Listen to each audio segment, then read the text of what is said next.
Ça fait des mois que vous faites tout pour améliorer la visibilité de votre site web, mais vous n'y arrivez pas. Et si je vous disais que dans cette vidéo, j'ai peut-être la solution pour vous.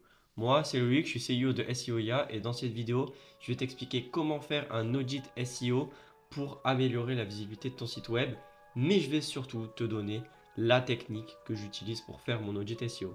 J'espère que tu es prêt parce qu'on commence maintenant.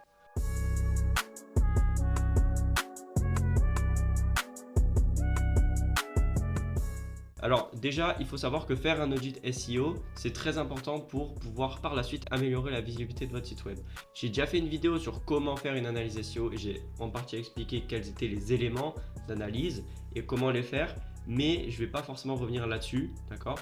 Donc si vous voulez voir pourquoi est-ce qu'il faut faire une analyse SEO, quand est-ce qu'il faut le faire, je vous invite à cliquer sur la vidéo qu'il y a dans la description. Donc nous, ce qu'on va faire dans cette vidéo, c'est directement, on va passer sur le tableau que j'ai créé pour faire votre analyse SEO. Et donc, on se retrouve directement sur le tableau. Alors, le tableau que j'ai créé, vous pouvez le voir là, il y a énormément de choses à analyser. Il y a plusieurs onglets, donc il y a analyse de l'expérience utilisateur, analyse du contenu, indexation, vitesse de chargement d'un site web, structure de site web, analyse des mots-clés, analyse de la réputation d'un site web. C'est tout simplement les 7 points que j'ai abordés dans ma vidéo précédente. Donc encore une fois, je vous invite à aller la voir. Et donc là, je vais tout expliquer petit à petit. Alors, il faut savoir qu'il y a pas mal d'éléments dans ce tableau qui, on va dire, se répètent. C'est pas un manque de cohérence ou quoi, c'est pour que vous puissiez savoir à quel moment est-ce que c'est important d'analyser tel point. Par exemple, la vitesse de chargement du site web, plusieurs fois ça revient parce que c'est un élément directement de la vitesse, voilà, de la rapidité de votre chargement de votre site web, mais c'est aussi une partie de l'expérience utilisateur qui est assez important.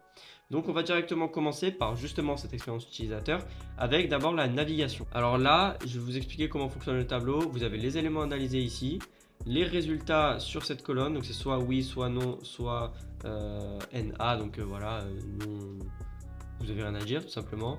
Les remarques complémentaires que vous pouvez écrire ici, voilà, et les outils à utiliser. Alors là, comme vous voyez, je ne peux pas modifier, c'est normal, tout simplement parce que quand vous allez le recevoir, c'est en lecture seule. Donc il va falloir que vous fassiez fichier, créer une copie. Vous créez votre copie, voilà, tac, créer une copie. Une fois que la copie elle est créée, là, vous pouvez réellement modifier le document. Donc voilà, c'est tout, oui, non, NA. Bref. Navigation. Là, tous ces éléments, c'est pour voir si vous pouvez naviguer de manière fluide sur votre site web. Donc on a déjà la compréhension du site. Est-ce que les liens sont bien organisés? Est-ce que le temps de chargement est assez rapide, etc. Et il faut utiliser des outils et à chaque fois, il y a les outils qui sont juste là. Alors, je ne vais pas vous montrer comment on utilise ces outils, ce sera le sujet d'une autre vidéo. Mais là, il faut utiliser PageSpeed Insight ou GTmetrix pour voir le temps de chargement de votre site web. Et sinon, pour les autres éléments, ça va être à partir d'une vérification manuelle. Donc, vérification manuelle, il faut juste aller sur votre site et vous voyez comment est-ce que c'est structuré et vous comprendrez assez vite. Donc, mobilité, c'est juste pour dire mobile, compatibilité avec téléphone. Et donc là, dans ce cas-là, comme vous pouvez le voir, c'est des trucs sur le téléphone. Contenu, bon, je vais passer sur toute cette partie parce que cette partie, elle est assez facile à comprendre. On va passer sur la partie un petit peu plus technique. La qualité du contenu. Alors, les descriptions de produits, est-ce qu'elles sont informatives, détaillées et captivantes? C'est pas forcément que pour votre référencement SEO, mais juste pour votre taux de clic, par exemple, ce qui peut être quand même ce qu'on recherche au final. Et le contenu est-il original, évitant tout contenu dupliqué? Si votre contenu est dupliqué, vous allez perdre de l'intérêt aux yeux de Google et ça, c'est pas bon. Et ça peut arriver, en particulier si vous avez un site e-commerce, que voilà, vous avez plein de fiches produits qui se ressemblent, que Google se dise, bah c'est bon, son produit il a mis 40 fois et donc il n'indexe pas la plupart de vos pages. Et ça, c'est quand même un problème. Donc, encore une fois, il faut mettre oui, non, oui, non. Alors, pertinence des mots-clés. Là, on rentre dans la partie vraiment SEO. Est-ce que les mots-clés sont pertinents, intégrés de manière naturelle dans les titres et tous vos contenus au final? Et donc là, c'est le moment d'avoir un travail réellement de remise en question de son contenu. Est-ce que votre contenu, il est vraiment bien ou est-ce que alors vous avez fait pas mal d'erreurs? Dans ce cas, il suffit juste de faire une petite recherche manuelle pour voir déjà si vous spammez pas trop le même mot-clé. Et sinon, vous pouvez utiliser des outils comme SEMrush ou Ubersuggest. Si vous n'avez pas de budget, utilisez Ubersuggest. Si vous en avez un peu plus, je vous recommande vraiment SEMrush. Quand je dis mots-clés pertinents, je parle des mots-clés pertinents à votre activité. Si vous vendez des fruits exotiques, je sais pas, c'est un truc à la con. Si vous vendez des fruits exotiques, vous n'allez pas mettre fruits saisonniers, bananes, etc. Vous allez mettre fruits exotiques et vous allez viser vos fruits. Bah, là, c'est la même chose. Il faut que les mots-clés soient pertinents et surtout adaptés à la recherche de l'utilisateur, mais ça sera abordé plus tard. Là, c'est juste un travail de dégrossissage. Richesse multimédia, bon, ça, on passe. Les balises H1, H2, est-ce qu'elles sont bien intégrées, bien organisées? Bon bah voilà, ça vous pouvez utiliser l'outil Heading Maps qui vous permet de voir la structure de vos pages. Les balises H1, H2, c'est ce qui en SEO permet de structurer votre page et ce qui permet à Google de naviguer plus fluidement sur vos pages. Donc voilà, c'est toujours quelque chose de bien. Est-ce que les pages pertinentes sont-elles reliées entre elles? Bon ça me paraît logique. Est-ce qu'il y a des call to action clairs et cohérents sur votre page? Alors les call to action qui veut dire appel à l'action, est-ce que il y en a sur votre page déjà et est-ce qu'ils sont placés au bon endroit et de manière cohérente? Je ferai aussi des vidéos sur les call to action, mais voilà, pour l'instant j'en ai pas fait, donc si vous voulez voir, vous avez juste à chercher comment mettre un call to action sur Google, ça se fait assez vite. Actualisation du contenu, ça c'est une étape assez importante. Est-ce que votre contenu il est actualisé et mis à jour? En général sur Google, bon ça dépend vraiment des secteurs, mais en général on dit que tous les 6 mois il faut changer son contenu ou tout du moins il faut l'actualiser. Parce que c'est bien de créer une nouvelle page, mais c'est bien aussi de penser aux anciennes pages et de les entretenir. Langage convivial, est-ce que le langage est approprié aux utilisateurs, à leur niveau d'éveil, donc ça veut dire leur niveau de connaissance du sujet. Si vous parlez trop technique pour rien, bah ça peut pas le faire. Moi par exemple sur mes vidéos, j'inclus des éléments techniques, mais j'essaye aussi d'expliquer de manière simple pour ceux qui ne connaîtraient pas vraiment le SEO, pour voilà ensuite peut-être les faire venir sur mon site, qu'ils aient un niveau d'éveil plus élevé. Enfin bref, faut être cohérent. Et pareil, orthographe et syntaxe, bon ça je vous laisse regarder, hein, vous n'avez pas besoin de moi. Vous pouvez utiliser Scriben pour regarder les fautes d'orthographe, mais même en vous relisant, ça peut le faire.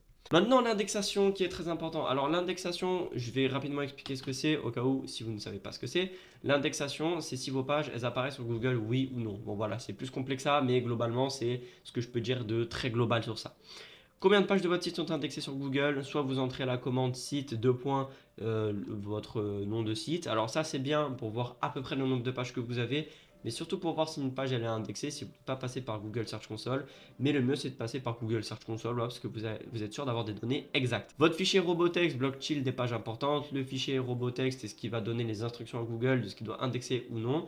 Et des fois, dans votre fichier, il se peut que vous ayez mis bloqué des liens, des pages que vous ne vouliez pas. Et donc, dans ce cas-là, il faut voir si ce n'est pas le cas. Donc là, vous avez juste à regarder votre sitemap ou alors via la Google Search Console. Est-ce qu'il y a des erreurs d'exploration signalées dans la Google Search Console? Alors là, toutes les étapes ici, là, c'est lié à la Google Search Console et à votre sitemap. Ça, en fait, il suffit juste d'aller dans l'onglet page de Google Search Console et vous verrez tous les problèmes.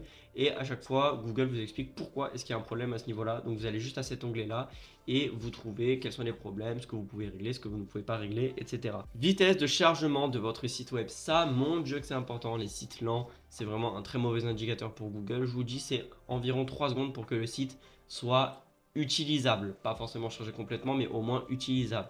Et donc, là, il faut voir. Est-ce que votre site se charge-t-il rapidement? Comment se situe cette vitesse par rapport aux normes qui sont recommandées? Alors, les normes, c'est vrai que c'est bizarre dit normes, mais comprenez la vitesse de chargement des sites de vos concurrents. Est-ce que vous vous placez assez bien? Maintenant, les éléments qui ralentissent votre site, est-ce que vous les avez identifiés ou alors est-ce que vous ne savez pas ce que c'est? Les images de votre site, est-ce qu'elles sont optimisées? Parce que les images, ça compte. Est-ce que vous avez minimisé l'utilisation de scripts, les trucs JavaScript, etc. pour accélérer le chargement de vos pages? Enfin bref, tout ça, c'est des éléments qu'il faut avoir en tête et qu'il faut comprendre. Et vous pouvez utiliser à chaque fois PageSpeed Insight ou GTmetrix. Moi, j'utilise les deux en même temps pour avoir des données un peu différentes. La structure du site web, très important pour faire comprendre à vos utilisateurs et à Google comment est-ce que ça fonctionne sur votre site. Et donc, est-ce que c'est organisé et logique? Ça, vous regardez vous-même. Est-ce que les balises HTML, donc celles qu'on a évoquées plus tôt, H1, H2, H3, title, est-ce qu'elles sont bien placées? Encore une fois, il faut utiliser Headingsmap, comme ça vous pouvez voir. Est-ce que vous avez créé un fil d'Ariane également? Le fil d'Ariane, c'est, vous savez, quand vous cliquez sur une page, blog, titre du blog, ou alors produit sous catégorie et produit, enfin bref, c'est ce qui va vous permettre d'améliorer votre navigation au sein de votre site. Maintenant, l'analyse des mots-clés qui est la partie la plus intéressante. Est-ce que déjà vous avez fait une recherche de mots-clés ou vous avez fait ça au hasard? Si c'est ça, hop, vous pouvez mettre non, oui.